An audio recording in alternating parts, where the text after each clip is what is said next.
শুধু দর্শক মন্ডলী, নতুন কুড়ি 2025 শিশু কিশোর প্রতিভা অন্বেষণ প্রতিযোগিতায় আমরা দেখতে পাচ্ছি একই ফ্রেমে তিনজন বন্ধুকে আমরা একসাথে পেয়ে গেছি। যে তিনজন বন্ধুর গলায় ইয়েস কার্ড ঝুলছে। আমরা দেখতে পাচ্ছি এই বন্ধুটির ইয়েস কার্ডটি আমরা দেখতে পাচ্ছি না। একজন নৃত্য। আচ্ছা, আমরা গান থেকে শুরু করি। নাম কি আপনার? আচ্ছা, আপনি কি বিষয়ে অংশগ্রহণ করেছিলেন এবং ইয়েস কার্ড পেয়েছেন? আবৃত্তিতে পেয়েছেন। আচ্ছা, এই কথা বলতে বলতে আরেকটি ছোট্ট বন্ধু এসেছে। আপনি কোন বিভাগ থেকে? ক বিভাগ না খ বিভাগ? খ। আপনার নাম কি? পৃথা। আপনি কোন বিষয়ে অংশগ্রহণ করে ইয়েস কার্ড পেয়েছেন?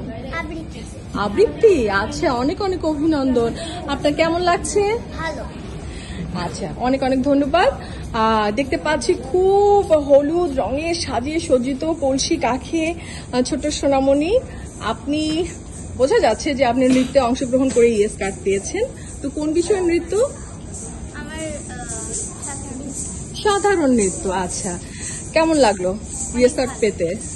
অনেক অনেক অভিনন্দন। আরেকটি বন্ধু আছেন, আমরা দেখতে পাচ্ছি মানে গলায় দুটি ইয়েস কার্ড। আপনার নাম জানতে চাই।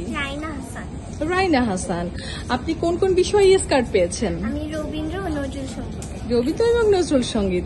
খুব ভালো লাগলো, অনেক অনেক অভিনন্দন।